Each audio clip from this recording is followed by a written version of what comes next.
हरे कृष्णा। कई बार कुछ लोग कहते हैं कि श्राद्ध वगैरह करने की क्या आवश्यकता है। कुछ लोग न सिर्फ वैदिक आदेशों का पालन ठुकराते हैं अपितु उन नियमों का पालन भी नहीं करते जिसके माध्यम से वे अपने पितरों को शांति प्रदान कर सके। और ऐसी स्थिति में उनके पितृगण मृत्यु के बाद ऐसी भयंकर योनियों में भटकते रहते हैं और उन्हें कभी भी मुक्ति या मोक्ष की प्राप्ति नहीं होती। और उसी का प्रमाण है आज की एक पौराणिक कथा। तो चलिए इस पितृपक्ष के विशेष समय में हम आज की श्राद्ध विशेष कथा का श्रवण करते हैं। आइए आज की कथा आरंभ करते हैं। पूर्व काल में संतप्त नामक एक ब्राह्मण था जिसने अत्यंत कठिन तपस्या करके सभी सिद्धियां प्राप्त की थी और उसने अपने तप के बल से अपने सभी पापों को भी नष्ट कर लिया था। ये संसार असार है ऐसा जानकर वो वनों में वैखानस मुनियों के द्वारा आचरित वृत्ति का पालन करते हुए वनों में ही विचरण करता रहता था। किसी समय उस ब्राह्मण ने तीर्थ यात्रा को लक्ष्य बनाकर अपनी यात्रा आरंभ कर दी। संसार के प्रति इंद्रियां स्वतः आकृष्ट हो जाती है। इस कारण से उसने अपनी बाह्य चेतना और चित्त वृत्तियों को भी रोक लिया था, किंतु पूर्व संस्कारों के प्रभाव से वो मार्ग भटक गया और चलते चलते बहुत दूर निकल गया। अब चलते चलते समय बीतता गया और मध्याह्न काल हो गया। स्नान के लिए जल की अभिलाषा से वो चारों ओर देखने लगा। उसे उस समय सैकड़ों गुल्मलता और बांस के वृक्षों से घिरा हुआ वृक्षों की शाखाओं से व्याप्त एक घनघोर वन दिखाई पड़ा, जिसमें ताल, तमाल, प्रियाल, कटहल, श्रीपर्णी, शाल, शाखोट, चंदन, तिंदुक, राल, अर्जुन, आमड़ा, लसोड़ा, बहड़ा, नीम और अन्य बहुत से वृक्षों की सघनता के कारण पक्षियों के लिए भी ये मार्ग नहीं दिखा रहा था। फिर मनुष्य के लिए तो उस वन में कहाँ से मार्ग मिल सकता है। ये वन तो सिंह, बाघ, तर्कशु, नीलगाय, रीछ, बंदर और अन्य अनेक प्रकार के हिंसक जीव जंतु, प्राणी, राक्षस और पिशाचों से भरा हुआ था। संतप्तक ऐसे घनघोर भयावह वन को देखकर स्वयं भी भयभीत हो गया। अब संतप्तक को भय के कारण किस दिशा में जाए ये सूझ नहीं रहा था। कुछ समय बाद जो भी होगा देखा जाएगा, ये सोचकर वो वहां से पुनः चल पड़ा। झिंगुरों की झनकार और उल्लुओं की धुतकार, इन ध्वनियों पर कान लगाए हुए वो 5 ही डग चला था कि सामने उसने बरगद का वृक्ष देखा। उस बरगद के वृक्ष में बंधा एक शव लटका हुआ था जिसे 5 भयावह प्रेत खा रहे थे। उन प्रेतों के शरीर में मात्र शिराओं से युक्त हड्डियां और चमड़ा ही शेष था। उनका पेट पीठ में धंसा हुआ था। नेत्र रूपी कुओं में गिरने के भय से नासिका ने उनका साथ छोड़ दिया था। वासना से भरे हुए ताजे शव के मस्तिष्क भाग का स्वाद लेकर जो नित्य अपना महोत्सव मना रहे थे और हड्डी की गांठों को तोड़ने में लगे हुए जिनके बड़े बड़े दांत किटकिटा रहे थे, ऐसे भयावह प्रेतों को देखकर निर्मल हृदय वाला वो संतप्तक ब्राह्मण वहीं रुक गया। अब दूसरी ओर उस निर्जन वन में आ रहे ब्राह्मण को उन प्रेतों ने भी देख लिया था। अतः मैं उसके पास पहले जाऊंगा, मैं उसके पास पहले जाऊंगा। इस प्रकार की प्रतिस्पर्धा में वे सभी प्रेत ब्राह्मण की ओर दौड़ने लगे। उनमें से 2 प्रेतों ने इस ब्राह्मण के दोनों हाथ पकड़ लिए, 2 प्रेतों ने उसके पैर पकड़ लिए, एक प्रेत शेष बचा था, उसने इसका सिर पकड़ लिया और उसके बाद वे सभी कहने लगे, मैं इसे डकारूंगा, मैं इसे खाऊंगा। ऐसा कहते हुए वे 5 प्रेत ब्राह्मण को खींचने लगे और फिर उसे साथ लेकर वे अचानक से आकाश में चले गए। किंतु उस बरगद के पेड़ पर जो शव का अभी कितना मांस बचा हुआ था और कितना नहीं है, इस बात को भी वे सोचे जा रहे थे। और उसी समय उन लोगों ने देखा कि दांतों के द्वारा नोचे जाने के कारण वो शव तो अभी भी फटी हुई आंतों से युक्त था। इसलिए वे आकाश से नीचे उतर आए और शव को अपने पैरों से बांधकर फिर से आकाश में उड़ने लगे। आकाश में ले जाए जा रहे उस प्रेत रूप में स्वयं को ही समझकर वो भयभीत ब्राह्मण पूर्ण मन से भगवान श्री कृष्ण की शरण में आ गया और उनसे प्रार्थना करते हुए कहने लगा, नमो पंकज नाभाय, नमो पंकज मालिने, नमो पंकज नेत्राय, नमस्ते पंकजांघ्रिणे। हे देवाधिदेव, चिन्मय, सुदर्शन चक्रधारी हरि, मैं आपको प्रणाम करता हूँ। और इस प्रकार प्रणाम करते हुए ब्राह्मण भगवान से स्तुति करने लगा। हे प्रभु, जिन भगवान ने अपने चक्र के प्रहार से मगर के मुख को विदीर्ण कर उसके दुखों को नष्ट किया था, जो मगर के मुख में फंसे हुए गजराज को मुक्त कराने वाले हैं, हे श्री हरि, मेरे कर्म पाश को काट कर मुझे मुक्त करें। मगध नरेश जरासंध ने निर्दोष राजाओं को बंदी बनाकर कारागृह में डाल दिया था, उन सभी को आपने मुक्त करवाया था। जिन मुरारी श्री कृष्ण ने राजसूय यज्ञ के लिए पांडु पुत्र भीमसेन के द्वारा उस दुष्ट को मल्ल युद्ध में मरवाकर राजाओं को मुक्ति प्रदान की थी, उसी प्रकार इस समय मेरे कर्म पाश को काट कर मेरा दुख दूर करें प्रभु। उस समय एकाग्र चित्त होकर ब्राह्मण भगवान की स्तुति करने लगा और ये सुनते ही भगवान श्री हरि भी उठ खड़े हुए और सहसा वहां जा पहुँचे जहाँ प्रेत उनको लेकर जा रहे थे। अब उन प्रेतों के द्वारा ले जाते हुए उस ब्राह्मण को देखकर भगवान को भी आश्चर्य हुआ। कुछ काल तक बिना पूछे बिना कुछ कहे वे भी उनके पीछे पीछे चलते रहे। भगवान की उपस्थिति मात्र से ही उस ब्राह्मण को पालकी में सोए हुए राजा के समान सुख प्राप्त हुआ और तभी भगवान ने मार्ग में सुमेरु पर्वत पर जा रहे मणिभद्र नामक यक्षराज को देखा। तब भगवान ने इशारों में नेत्रों के संकेत से उन्हें अपने पास बुलाया और कहा, हे यक्षराज, तुम इसी समय इन प्रेतों को ध्वस्त करने के लिए प्रतिद्वंदी योजना बनाओ। तुम स्वयं योद्धा बन जाओ और इनके साथ युद्ध कर इन्हें मार कर इस शव को अपने अधिकार में कर लो। अब भगवान का कथन सुनते ही उस मणिभद्र ने प्रेतों को दुख पहुंचाने वाले प्रेत स्वरूप को धारण कर लिया। दोनों भुजाओं को फैलाकर ओठों को जीभ से चाटते हुए और अपनी लंबी लंबी श्वासों से उन प्रेतों को दहलाते हुए वो मणिभद्र उनके सम्मुख जाकर खड़ा हो गया। उसने उस प्रेतों में से दो को अपनी दोनों भुजाओं से, दो को दोनों पैरों से और एक को सिर से पकड़ लिया। उसके बाद अपनी शक्तिशाली भुजाओं से उन प्रेतों पर ऐसा प्रहार किया कि वे सभी विवर्ण मुख हो गए। मणिभद्र उस ब्राह्मण तथा उस शव को एक हाथ और एक पैर से पकड़कर युद्ध करने लगे। उन प्रेतों ने भी अपने नाखून, हाथ, पांव और दांतों से उस पर प्रहार किया, लेकिन मणिभद्र ने उनके प्रहार को निष्फल कर दिया और उनसे शव को छीन लिया। अब उस यक्ष के द्वारा शव को छीन लिए जाने पर प्रेतों ने पारियात्र पर्वत पर उस ब्राह्मण को छोड़ दिया और वे सब अत्यंत क्रोध में आकर उत्साह के साथ बलपूर्वक पुनः उस प्रेत रूप मणिभद्र की ओर दौड़ पड़े और क्षण मात्र में ही उन लोगों ने वायु के समान धृतगामी मणिभद्र को घेर लिया। किंतु अपना कार्य पूर्ण होने पर मणिभद्र तो अदृश्य हो गया और ऐसी स्थिति देखकर हताश होकर वे प्रेत उस ब्राह्मण के पास जा पहुंचे। प्रेतों ने सोचा कि शव तो मिला नहीं, लेकिन ये ब्राह्मण तो है ना, और इस प्रकार सोचकर उन सभी ने उस पर्वत पर पहुंचकर ब्राह्मण को जैसे ही मारना प्रारंभ किया, उसी समय भगवान उपस्थित हो गए और भगवान की उपस्थिति और ब्राह्मण के प्रभाव से तत्काल उन सभी प्रेतों के पूर्व जन्म की स्मृति जागृत हो गई। उन सभी प्रेतों ने ब्राह्मण की प्रदक्षिणा की और संतप्त ब्राह्मण से कहने लगे, हे विप्रदेव, आप हमें क्षमा कर दें। इस प्रकार प्रेतों के दीन वचनों को सुनकर ब्राह्मण ने पूछा, आप लोग कौन है? क्या ये कोई माया है या मैं स्वप्न देख रहा हूँ? ये मेरे मन का भ्रम तो नहीं है।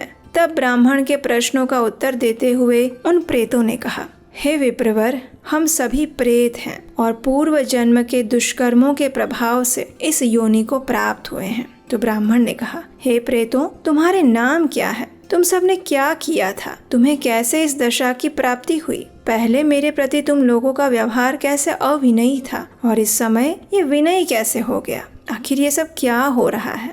तब प्रेतों ने कहा, हे द्विजराज, आपके सभी प्रश्नों के उत्तर हम अवश्य देंगे।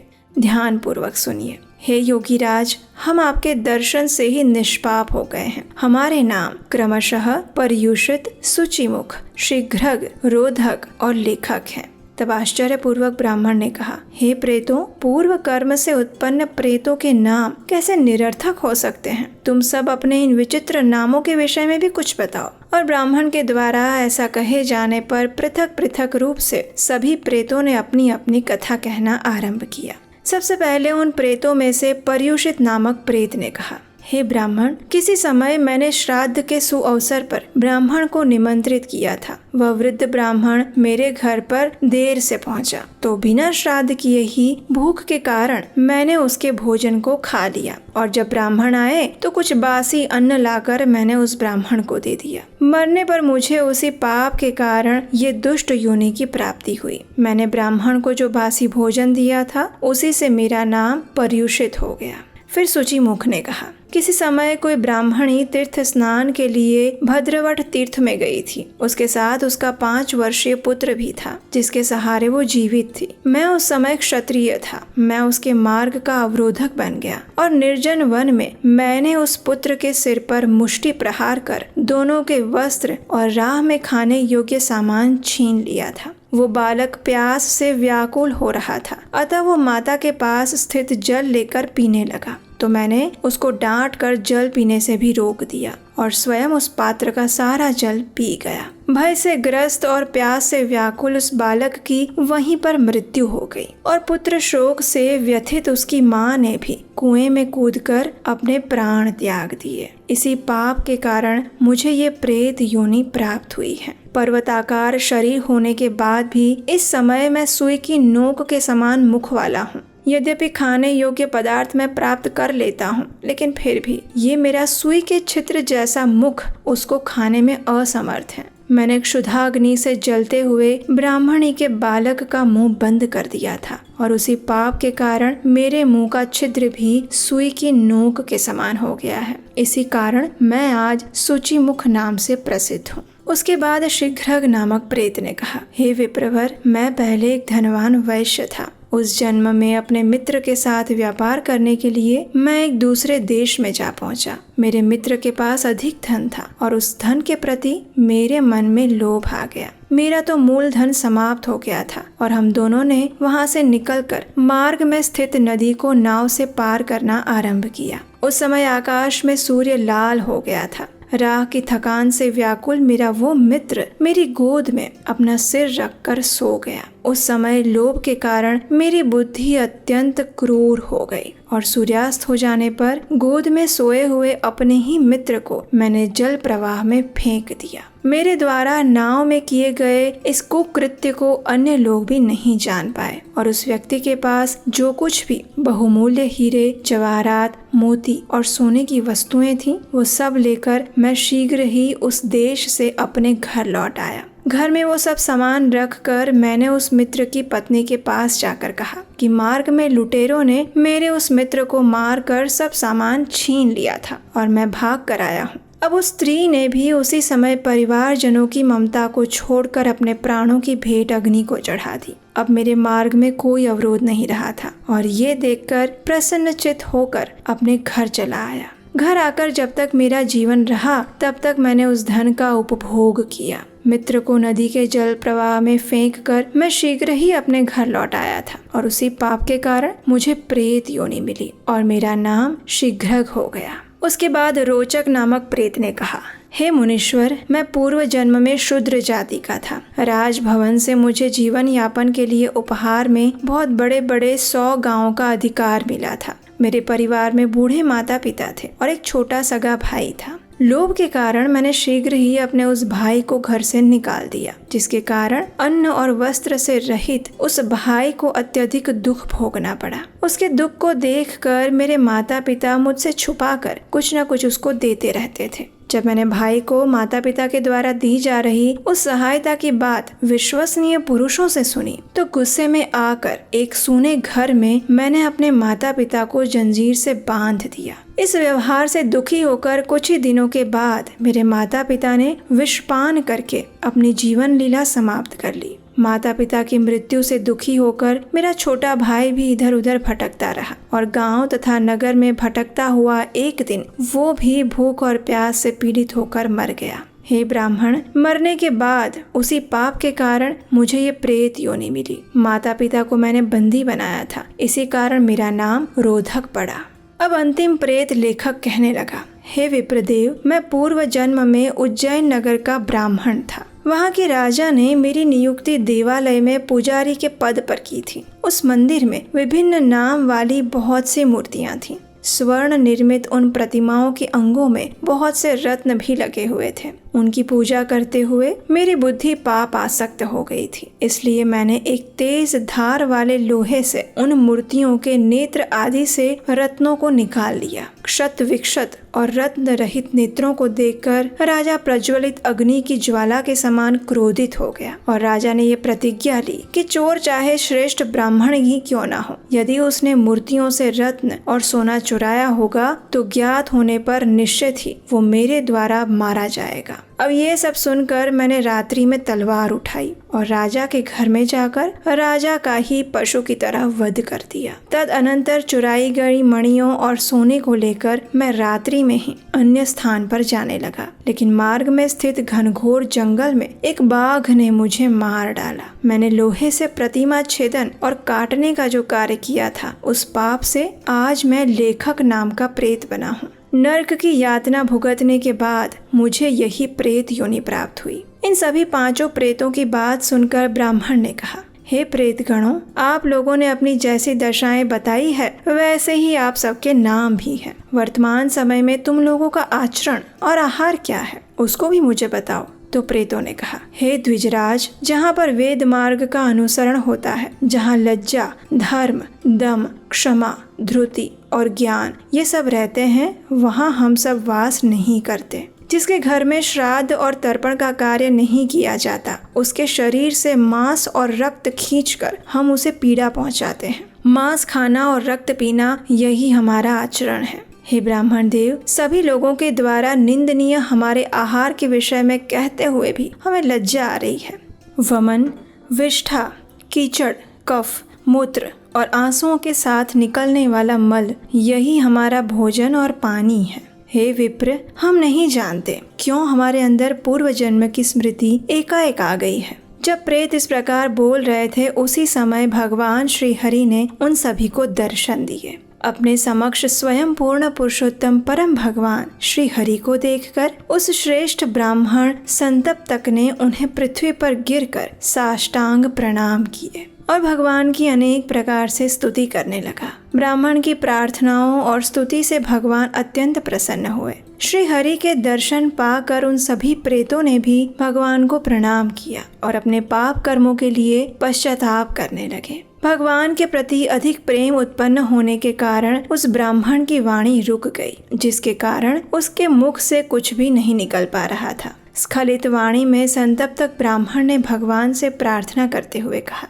हे प्रभु, आप रजोगुण के कारण घोर चित्त वाले और तमोगुण से मूढ़ चित्त वाले सभी प्राणियों का उद्धार करते हैं। आपको हम नमस्कार करते हैं। ब्राह्मण ने जैसे ही ये कहा, उसी समय भगवान की इच्छा से अत्यंत तेजस्वी श्रेष्ठ आकाशचारी गंधर्व और अप्सराओं से युक्त 6 विमान वहां आ पहुंचे। उन विमानों की प्रभा से वे पर्वत चारों दिशाओं में प्रकाशित हो गया। उन 5 प्रेतों के साथ वो ब्राह्मण उन सभी विमानों पर चढ़कर भगवान श्री कृष्ण के परम धाम चले गए। तो ये थी पितृपक्ष विशेष कथा। इस श्राद्ध या पितृपक्ष में हम परम भगवान श्री कृष्ण से यही याचना करते हैं कि वे हमारे पूर्वजों को परम उच्च गति यानी कि उनकी शुद्ध भक्ति प्रदान करें। हरे कृष्णा।